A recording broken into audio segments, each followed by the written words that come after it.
Welcome back to middle education. ठीक गणित की तरह हम विज्ञान का भी प्रश्न पत्र लेकर के आ चुके हैं। भाई तुमने गणित में जम के तबाही मचाया है। तुमको पता है मिडिल एजुकेशन के यूट्यूब चैनल से बहुत सारे क्वेश्चंस हूबहू देखने को मिला था एंड मैं आपसे प्रॉमिस किया था 2 सेटों में लेकर के आऊंगा। थोड़ी लेट आऊंगा लेकिन तबाही मचाऊंगा। देख भाई, इसका फुल सोल्यूशन मैं ऑलरेडी अपलोड कर दिया हूं जिसमें तुम्हारे रियल प्रश्न पत्र के आधे क्वेश्चंस 1/2 क्वेश्चन कंप्लीट। अब जो 1/2 क्वेश्चन बचे हैं, आधे क्वेश्चंस इस प्रैक्टिस पेपर में करा दूंगा। ठीक है, अब तुम्हारा पूरा का पूरा अगर तुमने 2 सेट को देख लिया डेफिनेटली एग्जाम में तबाही मचा दिया। तो देखो, समय हमारे पास कम है और कम समय में पूरे क्वेश्चंस को ये बहुत अच्छे से प्रिपेयर करना है, तुरंत याद करना है। तो हम वीडियो को शुरू करते हैं। वीडियो को शुरू करें उसके पहले आप देख लीजिए, यह एक प्रैक्टिस पेपर है। जिस प्रकार से मैंने 10th का प्रोवाइड कराया था उसी प्रकार से आपके सामने प्रस्तुत कर रहा हूं। लेकिन अगर इसे तुम अच्छे से पढ़ लिए तो समझो तुम अपने स्कूल के टॉपर बन गए। देखो यार, मेरा बताया हुआ संस्कृत में 45 नंबर का प्रश्न आया था। मैं झूठ नहीं बोलूंगा, ईमानदारी से। संस्कृत के बाद जब मैंने और एमपी बोर्ड के पैटर्न को समझा तो आज मेरा बताया हुआ 60 नंबर का प्रश्न गणित में देखने को मिला है। एंड मैं पक्का है, वादा गारंटी के साथ कहता हूं, विज्ञान में भी अच्छे क्वेश्चंस देखने को मिलेगा। लेकिन अगर मैं संस्कृत के पहले की बात करूं तो हिंदी में मेरे बताया हुआ 10 नंबर का आया था। भाई ईमानदारी से बता रहा हूं, है ना। इसके बाद जो पेपर हुआ इंग्लिश का, उसमें जाकर के मेरा बताया हुआ 25 नंबर का आया। इस प्रकार बढ़ते बढ़ते बढ़ते गणित में हम 60 नंबर तक ले गए हैं। एंड विज्ञान में हमारा टारगेट है कि 70 नंबर का फिर भी पेपर मिडिल एजुकेशन के ही क्वेश्चन से आए। तो चलिए तैयार हो जाइए, विज्ञान विषय का स्टार्ट कर रहा हूं। टोटल नंबर ऑफ क्वेश्चंस की बात करूं तो 23 प्रश्न देखने को मिलेगा। समय मिलेगा 3 घंटे। एंड आपको पता है 75 नंबर का आपका प्रश्न पत्र रहेगा। यहां पर वेरियस प्रकार के इंस्ट्रक्शन मौजूद है। एंड मैं हमेशा बोलता हूं, निर्देश आपको ध्यान से पढ़ना चाहिए। तो पढ़ लो भाई, हिंदी और अंग्रेजी दोनों भाषा में है। जिस प्रकार से आपका प्रश्न पत्र दोनों भाषा में आएगा। इसमें भी निर्देश था कुछ इस प्रकार से, इसमें भी निर्देश है कुछ इस प्रकार से। तो चलो हम जूम करते हैं और आपका नजर प्रॉपर क्वेश्चन पर होना चाहिए। तो ये मैंने कर दिया जूम और आगे बढ़ते हैं। यहां से हमारा क्वेश्चन स्टार्ट होता है। प्रश्न क्रमांक 1 कह रहा है सही विकल्प चुनकर लिखो। इसमें पहला नंबर कहता है Fe2O3 प्लस 2Al, ये बनेगा हमारा Al2O3 प्लस 2Fe। तो ये किस प्रकार की अभिक्रिया है? ऑप्शन देखो, संयोजन है कि वियोजन है कि द्विविस्थापन या फिर विस्थापन है। तो इसका सही आंसर आपको लगाना है ऑप्शन नंबर आपको हो जाएगा दा विस्थापन अभिक्रिया। यह एक विस्थापन अभिक्रिया है। हमारा दूसरा नंबर कहता है कि खाद्य पदार्थ के डिब्बे पर जिंक के बजाय टिन का लेपन होता है, क्यों? है ना। तो ऑप्शन देखो कि टिन की अपेक्षा जिंक महंगा होता है, या टिन की अपेक्षा जिंक का गलनांक अधिक होता है, या तो अधिक अभिक्रियाशील होती है, कम अभिक्रियाशील होती है। तो इसका सही आंसर लगाएंगे कि टिन की अपेक्षा जिंक जो होती है वो अधिक अभिक्रियाशील होती है। आगे देखते हैं, तीसरा नंबर कहता है पायरुवेट के विखंडन से यह कार्बन डाइऑक्साइड जल तथा ऊर्जा देती है और यह क्रिया क्या कहलाती है? तो भाई साहब इसे कहते हैं माइटोकॉन्ड्रिया, अर्थात ऑप्शन नंबर बा आपका सही उत्तर हो जाएगा। नेक्स्ट देखो, मस्तिष्क उत्तरदायी है किसके लिए? सोचने के लिए कि समझने के लिए कि शरीर के संतुलन बनाने के लिए? उपरोक्त सभी। तो मस्तिष्क भाई सभी के लिए उत्तरदायी है। ठीक है। नेक्स्ट कहता है कि पराग कोष में होता है, क्या होता है भाई? बाह्य दल, अंडप या फिर परागण या फिर अंडाशय। तो इसका सही आंसर लगाओगे, पराग कोष में हमेशा परागण पाया जाता है। इस प्रकार से ये आपका सही उत्तर हो जाएगा। आगे बढ़ते हैं, पेज को पलटते हैं नेक्स्ट क्वेश्चन की तरफ। नेक्स्ट हमारा 6वां नंबर कहता है कि निम्नलिखित में से कौन सा पर्यावरण मित्र पर्यावरण व्यवहार कहलाती हैं? ठीक है। यहां पर देखो, बाजार जाते समय सामान को कपड़े के थैले में जाना चाहिए, बिल्कुल सही बात है भाई। कार्य समाप्त होने के बाद बल्ब और पंखे को बंद करना चाहिए, बिल्कुल सही है। ये नेक्स्ट कहता है कि माँ द्वारा स्कूटर से विद्यालय छोड़ने के बजाय विद्यालय पैदल जाना चाहिए, तो बिल्कुल सही है। इस प्रकार से हमने उपरोक्त सभी पर टिक करना है। आगे देख लो, इंग्लिश में अवेलेबल है भाई। इंग्लिश में सारे क्वेश्चंस को अच्छे से प्रिपेयर कर लो। ठीक है। ये टेक्स्ट तो समझ आ रहा है। फॉन्ट, ये फॉन्ट कंप्यूटर वाला फॉन्ट है। ठीक है। कंप्यूटराइज जो फॉन्ट होता है वो ऐसे ही होता है जो टाइपर टाइप करते हैं मशीन से। ठीक है। आगे बढ़ते हैं। प्रश्न क्रमांक 2 कह रहा है रिक्त स्थान की पूर्ति करो। पहला नंबर कहता है संगमरमर का रासायनिक सूत्र क्या होता है? गजब का प्रश्न पूछा है तो हम गजब को उत्तर बताएंगे। CaCO3, इसे कहते हैं संगमरमर। नेक्स्ट कहता है 2 या 2 से अधिक वस्तु का समांगी मिश्रण क्या कहलाता है? तो इसे भाई साहब विलयन कहते हैं। 2 या 2 से अधिक वस्तुओं का समांगी मिश्रण विलयन कहलाता है। नेक्स्ट कहता है कि संतृप्त हाइड्रोजन डैश डैश कहलाते हैं, तो एल्केन कहलाता है। तो यहां पर आपको एल्केन लिखना है। ठीक। आगे बढ़ते हैं। नेक्स्ट क्वेश्चन हमारा कह रहा है चौथा नंबर कि अंतः स्त्रावित ग्रंथियों से निकलने वाले रासायन का नाम क्या होता है। तो जो अंतः स्त्रावित से ग्रंथ निकलती हैं उस हार्मोन्स को हम उस रासायन को हम हार्मोन्स कहते हैं। तो यहां पर आपको हार्मोन्स लिख देना है, ठीक है, हार्मोन। नेक्स्ट कहता है हमारा पांचवा नंबर, मानव नेत्र में डैश डैश पुतली के साइज को नियंत्रित करती है। तो आयरिस जो होती है ना, आयरिस, यही आप ये कलर को निर्धारित करेगी कि आपको हरा दिखेगा, पीला दिखेगा, आयरिस डिसाइड करेगा। आयरिस आपकी पुतली साइज को निर्धारित करेगी। तो सब कुछ आयरिस ही होता है, तो यहां पर आयरिस लिखना है। नेक्स्ट हमारा छठवां नंबर कह रहा है यदि गोलीय दर्पण की वक्रता त्रिज्या 20 सेंटीमीटर है तो इसकी फोकस दूरी क्या होगी। तो जो वक्रता त्रिज्या उसकी आधी होगी, मतलब 10 सेंटीमीटर। लो, इस प्रकार से ये भी कंप्लीट होता है। इंग्लिश में अवेलेबल है, अगर आप इंग्लिश मीडियम के विद्यार्थी हो तो इंग्लिश में क्वेश्चंस को देखिए। आगे बढ़ते हैं प्रश्न क्रमांक 3।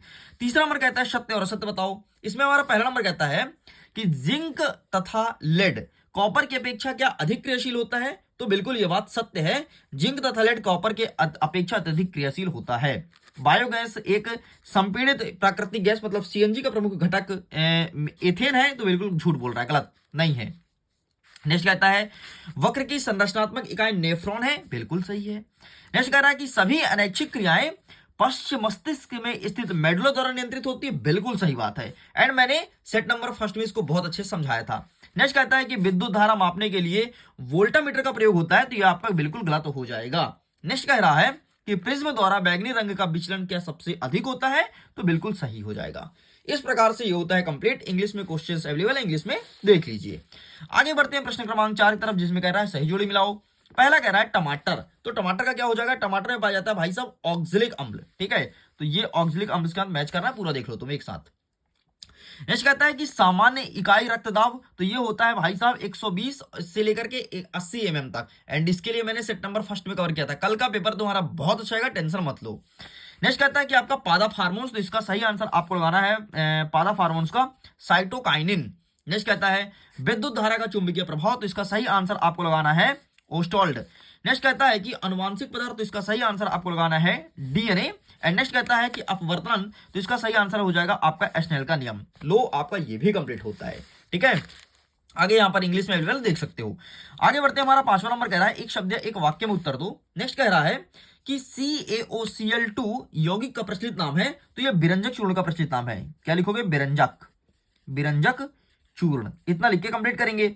आगे बढ़ता है रुधिर प्लेटलेट्स का एक कार्य बताओ। तो रक्त का थक्का बनाने में सहायक होता है रुधिर मतलब प्लेटलेट्स। नेक्स्ट कहता है कि वंशागत लक्षण का एक एग्जाम्पल दीजिए। तो भाई साहब मानव के जो नेत्र का रंग होता है वो वंश के अकॉर्डिंग होता है। अगर आपके माता पिता के आंख का रंग काला है तो डेफिनेटली बच्चे के आंख का रंग काला होगा। अभी तुमने ऐश्वर्या राय को देखा है ना, हाँ, उसके बच्ची का देखना, जो आंख का रंग ऐश्वर्या राय का है वही उसके बच्ची का है, ठीक है। नेक्स्ट कहता है विद्युत बल्ब के तंतु को बनाने के लिए किस धातु का उपयोग करते हैं। तो हम टंगस्टन धातु का उपयोग करते हैं। टंगस्टन सबसे अच्छी धातु होती है। तुमने बल्ब देखा होगा, बल्ब में जो इस प्रकार से तंतु लगा होता है ये होता है टंगस्टन का, ठीक है। नेक्स्ट कहता है कि विद्युत परिपथ में लघु पथन या अतिभरण से बचाने के लिए कौन सी युक्ति का प्रयोग किया जाता है। तो यहां पर हम फ्यूज का यूज करते हैं। जब भी कभी शॉर्ट सर्किट होता है तो फ्यूज कट जाता है और हमारे घर की पूरी इलेक्ट्रिसिटी सेफ रहती है। फ्यूज नहीं होता तो टूट जाता। अच्छा, लेंस का सूत्र क्या होता है। तो सिंपल सा आपको लिखना है F बराबर UV बटे U प्लस भी। ये होता है आपके लेंस का सूत्र। इस प्रकार से ये आपका कंप्लीट होता है। हम आगे बढ़ते हैं प्रश्न क्रमांक 6 से और सारे क्वेश्चन आंसर को कवर करेंगे। देखो, अथवा सहित आंसर बताऊंगा तो बढ़िया वीडियो को लाइक कीजिए, दोस्तों तक शेयर कीजिए ताकि उनको भी इसका फायदा मिले और सारे क्वेश्चन को अच्छे से रट लेना। जिस प्रकार से तुमने गणित में बहुत अच्छे नंबर से टॉप किया है, ठीक वैसे अब विज्ञान की बारी है एंड विज्ञान में अच्छा नंबर आएगा। लेकिन उसके पहले एक चीज जरा सुन लो। देखो यार, मैं अभी 500 बच्चों को पीडीएफ डाउनलोड करने का एक लिंक देता हूं जिसमें यही पेपर और इसका सॉल्यूशन दिया गया है। तो पहले जो 500 बच्चा वेबसाइट में विजिट करेगा, लिंक के थ्रू पीडीएफ को डाउनलोड करेगा, उसका पीडीएफ डाउनलोड हो जाएगा। जैसे ही 500 बच्चे कंप्लीट कर लेते हैं, पीडीएफ डाउनलोड नहीं होगा, नहीं होगा, नहीं होगा, फिर क्या करोगे साहब, पीडीएफ तो सबको चाहिए। फिर आप मुझे व्हाट्सअप कीजिए, व्हाट्सअप में मैं डायरेक्टली आपको पीडीएफ भेज दूंगा। मेरा व्हाट्सअप नंबर क्या है जरा गौर कीजिएगा, 74 70 705 703। ये मेरा नंबर है 74 70 705 703। इस नंबर पे व्हाट्सअप कीजिए एंड सारे प्रश्न का उत्तर हमसे लीजिए। चलो तो फिर आगे बढ़ते हैं और अब हम क्रमशः एक एक प्रश्न के उत्तर को कवर करते हैं। हमारा छठवां नंबर कहता है धातु के साथ अम्लीय अभिक्रिया होने पर कौन सी गैस निकलती है, उपस्थित गैस की आप जांच कैसे करेंगे। तो ये रहा इसका आंसर, स्क्रीनशॉट ले लो। आगे बढ़ते हैं। अथवा क्या कहता है कि 4 बिलियन दिया है एबीसीडी, जब सर्वात्रिक सूचक की जांच की जाती है तो पीएच मान क्रमशः 1, 11 और 7, 9 प्राप्त होता है, तो कौन सा बिलियन है? प्रबल क्षार, प्रबल अम्ल, उदासीन या फिर दुर्बल? तो भाई सबका अलग अलग आंसर आएगा, आंसर में दिखा देता हूं क्या होगा। तो ये रहा इसका आंसर, ठीक है। देखो 4 वाले का दुर्बल आएगा, 1 वाले का प्रबल आएगा, 11 वाले का प्रबल क्षारीय, 7 और 9 का लिखा गया है, तुम देख सकते हो, ठीक है। चलो आगे बढ़ते हैं। नेक्स्ट क्या कहता है 7वां नंबर, उदासीनी अभिक्रिया क्या है? उदाहरण देना है एंड बेकिंग सोडा का उपयोग बताना है। तो मैं दोनों का आंसर दिखा देता हूं। ये रहा है आपके सामने 7वें नंबर के ऊपर का, ठीक है, स्क्रीनशॉट ले लो। एंड ये रहा 7वें नंबर के नीचे का, इसका भी स्क्रीनशॉट ले सकते हो। आगे बढ़ते हैं। 8वां नंबर कहता है एथेनोइक अम्ल एवं ब्रोमोपेंटेन की संरचना बताना है। एंड 8वां कहता है O2 मतलब ऑक्सीजन और CH4 मीथेन के इलेक्ट्रॉन बिंदु संरचना बताना है। तो ये रहा आपके सामने 8वें का उत्तर, स्क्रीनशॉट ले लो। एंड ये देखते हैं 8वें का अथवा, इसका स्क्रीनशॉट ले लो, ठीक है। एक और दिया है 8वें का अथवा, तो आप इसका भी स्क्रीनशॉट ले लीजिए। चलो साइड करते हैं। नेक्स्ट कहता है साबुन और अपमार्जक व्यंतर अच्छे से तैयार कर लेना। एंड अथवा कहता है कि हाइड्रोजनीकरण क्या है? इसका उद्योग में किस प्रकार से यूज होता है? तो ये रहा तुम्हारे सामने साबुन अपमार्जक एंड हाइड्रोजनीकरण, ठीक है। तो टेक आ स्क्रीनशॉट एंड सारे क्वेश्चन को अच्छे से प्रिपेयर करना ताकि तुम बेहतरीन नंबर से टॉप कर सको। 10वां नंबर देखते हैं, 2 पादप हार्मोन का नाम बताना है। और अथवा कहता है कि मधुमेह के रोग को इंसुलिन के इंजेक्शन की सलाह क्यों दी जाती है? मतलब जब किसी को डायबिटीज हो जाता है तो इंसुलिन का इंजेक्शन क्यों लगता है? सबसे पहले ऊपर वाला देख लो, पादप हार्मोन्स वाला, ठीक है, इसका स्क्रीनशॉट लो। आगे बढ़ते हैं, तो इसका स्क्रीनशॉट लीजिए, बस इतना लिखना है। अब अथवा वाला देख लो, अथवा का सही उत्तर क्या होगा? तो अथवा का उत्तर इस प्रकार से लिख के कंप्लीट करना है, ठीक है। चलो साइड करते हैं। नेक्स्ट कहता है 11 नंबर, विखंडन और बहुखंडन की इससे किस प्रकार भिन्न है? एंड अथवा कहता है कि कायिक प्रवर्धन क्या है? इसके 2 लाभ को बताइए। तो आइए देखते हैं विखंडन और द्विखंडन। अच्छा, विखंडन और द्विखंडन ना, वो द्विखंडन और बहुखंडन है, सही में बोला जाए तो। लेकिन हो गया छापने वाले छाप दिए, ये प्रिंट मिस्टेक है, ठीक है। एंड अथवा देख लो कायिक प्रवर्धन, ठीक, स्क्रीनशॉट ले लो फटाफट, ठीक।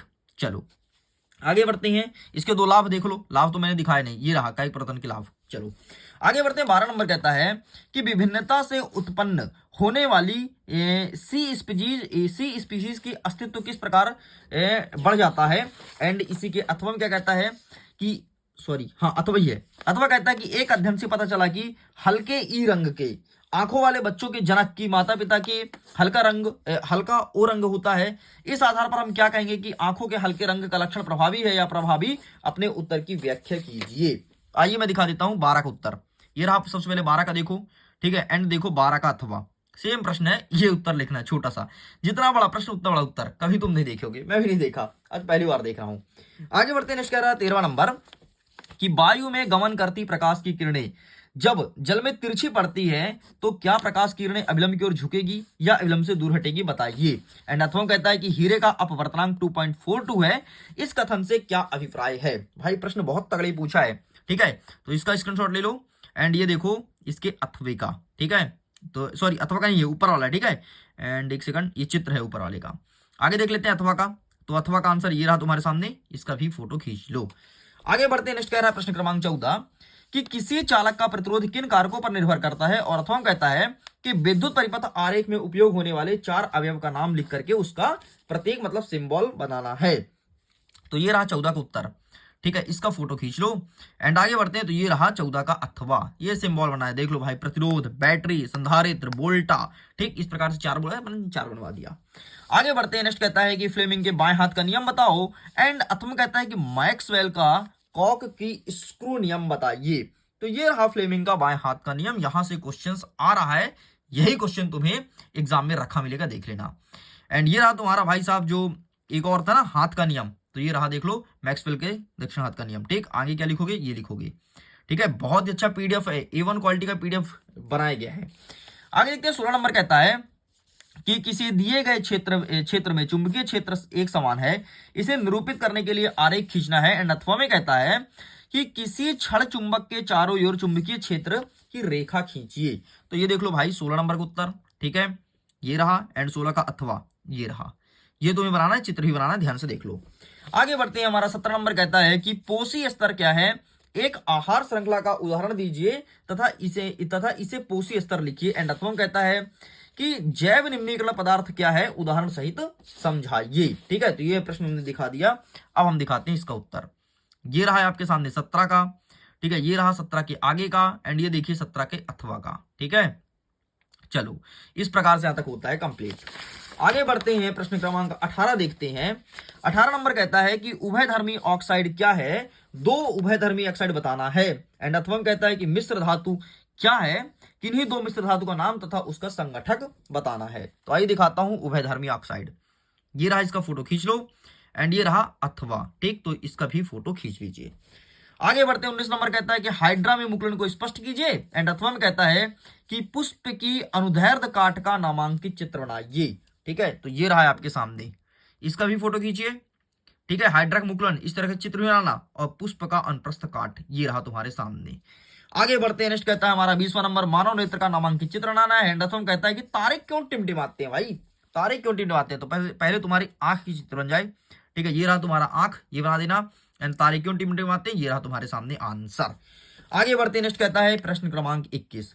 21 कहता है निम्नलिखित अभिक्रिया के लिए संतुलित रासायनिक समीकरण लिखना है। हाइड्रोजन और क्लोरीन जोड़ेंगे तो ये बनेगा हाइड्रोजन क्लोराइड।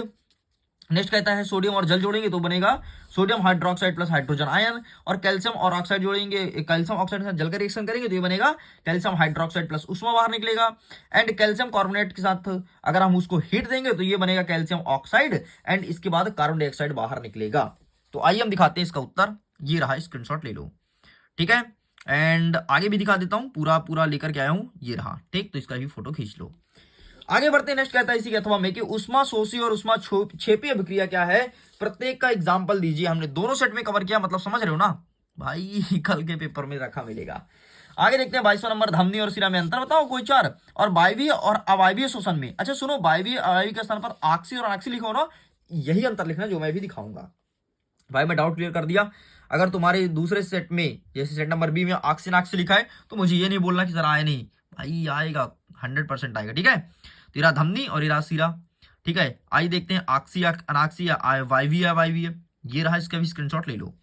आगे बढ़ते हैं अंतिम प्रश्न, प्रश्न क्रमांक 23। 23वां नंबर कहता है आयताकार कांच के गुटके का अपवर्तनांक का आरेख खींच करके अपवर्तनांक के 4 नियम लिखना है। एंड अथवा में कहता है लेंस की क्षमता क्या है, इसका मात्रक लिखिए। और अवतल दर्पण के 2 उपयोग हमें बताना है। आइए देखते हैं इसका सही उत्तर, ये रहा, पहले इसका फोटो खींच लो। एंड आगे देखते हैं नेक्स्ट, ये रहा आपके 23वें का ही, एंड ये रहा 23वें का अथवा। ठीक है, एंड थोड़ा सा और बचा है, ये रहा। इस प्रकार से स्टूडेंट्स मैंने सब कुछ कंप्लीट कर दिया है। वीडियो पसंद आए तो वीडियो को लाइक करिए, दोस्तों के साथ शेयर कीजिए। अगर पहली बार चैनल को सब्सक्राइब जरूर कीजिएगा।